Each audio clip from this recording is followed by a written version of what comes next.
So you have to understand that this is a continual journey way beyond this lifetime. And what I'm talking about is not the disappearance of the ego. I'm talking about the disappearance of the soul, or the completion of the soul itself, that which is already beyond this lifetime anyway. So that thing itself, that collection of lives, that itself is on a journey through the densities, through the different, some people call them dimensions. I prefer the word densities. And at some stage, one of the lessons, or one of the main learnings that a beingness goes through is that of a merger with all that there is. In other words, you lose your individuated identity, in a sense. It's hard to talk about this, so it's all approximations, but in a sense you could imagine that the consciousness itself that has the soul identity, that has, and beyond that even has the group soul identity, that itself completes its journey of a complete cycle being a cycle of creation itself, a cycle of a universe itself, so to speak. And at that stage, the soul, if you want to call it that, at that stage, at that point, is it's turning its gaze back into foreverness completely, and it's leaving behind a blueprint of itself, everything that it has learned. That blueprint is what we might know of as the higher self. Your higher self is the blueprint left behind by you millions of years from now, moving into infinity, if that is comprehensible. So, like I said, it's not so much disappearance, because you do not disappear. It's not that you disappear, it's that you complete. It's that, and that's why it's hard to talk about, because in a sense you leave behind all individuation, but it doesn't mean that what is the essence of you disappears.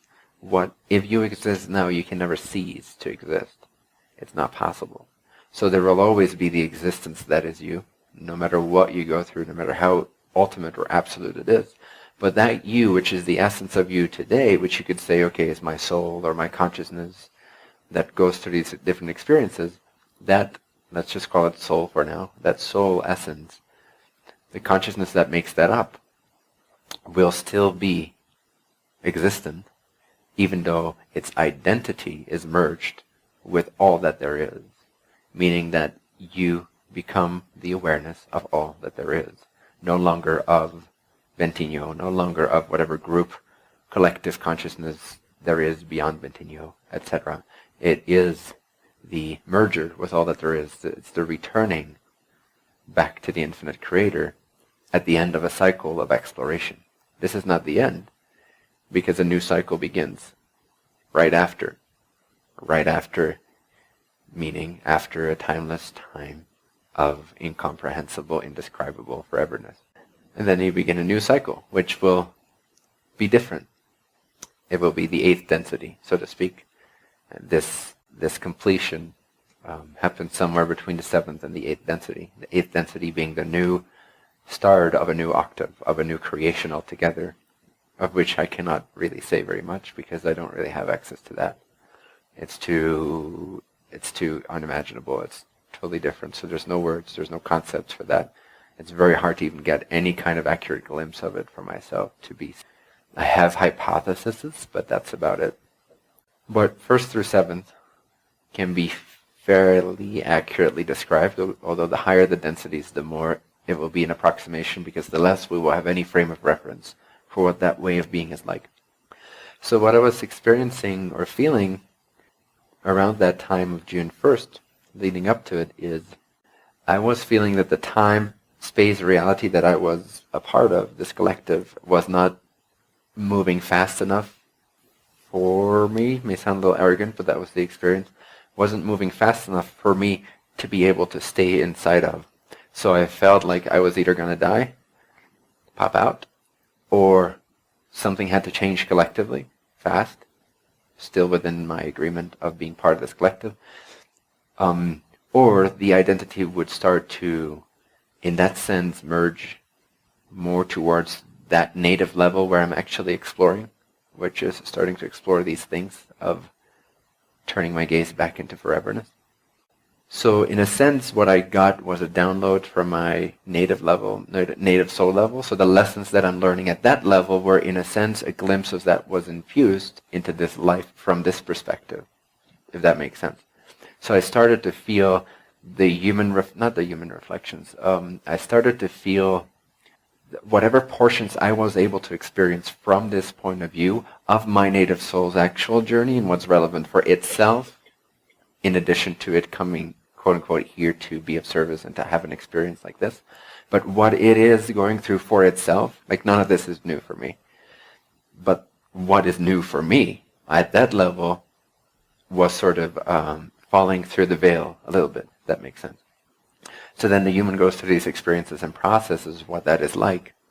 But that's not an immediate process, because at that level also there's a great sense of timelessness, and it's really hard to describe, like, oh, I went through shift from this day to this day.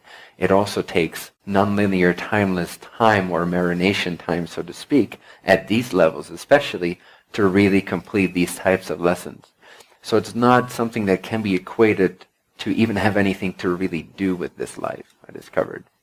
It's simply that I received these glimpses of it, and I was trying to reconcile how that works, how that integrates with my experience here. And so I feel like it has, in many ways, in almost always, it has actually done what it was meant to do for me. I feel that the collective has changed, has gone through a change required for me to be interested again, to be physically focused, which happened around September this year. Hence, here I am, teaching, sharing, and again, active and in enjoyment, because now the pace that I'm at and the pace of what this environment holds are actually not as far apart anymore. So at least for another chunk of time, I feel like I can put my foot to the ground and create as much good stuff as I can in this focus. Thanks. And so I'm excited again. Like I feel like, yes, okay, I can be here. It doesn't feel like there's such a difference that there is an incompatibility, so to speak. There's compatibility again. And that which had to happen, which is me growing really tired of one cycle of the energy of this environment, having exhausted itself and feeling like it's starting to become really incompatible. That for having that experience for a few months is what I needed to be able to have a download of even more of my native frequency.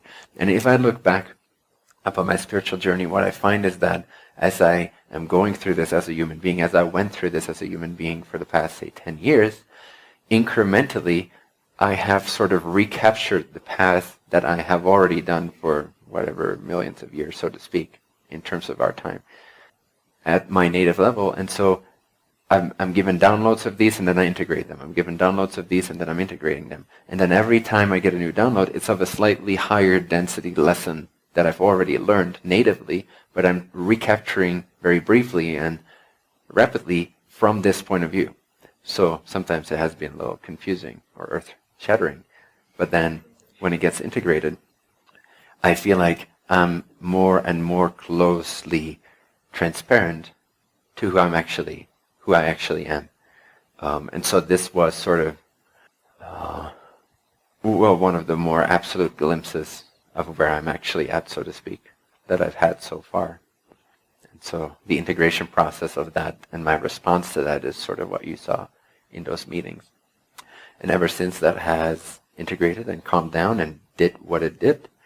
And like I said, and my disclaimer at that time also was, I have no idea what's actually going to happen. I might stop teaching, I might continue to teach, it might take on a different form. In the way that I'm sensing it now, but again, the same disclaimer, I don't know, it can take me in a different direction at any moment. But at this time it feels like, at least for a foreseeable amount of future, I am really excited about living a physical life and sharing and teaching, and even more so than that, creating a lot of new things and expanding the team. And so I'm very physically oriented actually right now. Like I'm busier than I've ever been in many ways. But it all feels really good. Like it all feels really, like it's backed up with integration. It's backed up with all that. It no longer needs to be either this or that. It's like, as with anything that I usually go through, eventually it ends up being simultaneous to each other. So I feel that what it did and what I exclaimed or expressed in those meetings, those last couple meetings that I gave, has in a sense completed itself and has done what it had to do vibrationally for myself. And I'm still here, and it's exciting to be simultaneous. Could I speak more of the native soul level? Sure. Even this is a vague concept because the reason it's hard to talk about is because time is not linear beyond this level. So to put it in linear terms is a little tricky because we like to see things in terms of linearity and in a sense there is a linear progression to everything. Even at a soul level there is a linear progression. But it's very hard to pinpoint where you truly natively are at, because even natively you are in a sense all over the place. You are spread out over the different densities. It's not as cookie cutter or simple or straightforward to say that, okay, I am natively at this level, I'm learning this lesson, and the rest is not mine, because you have extensions in all densities.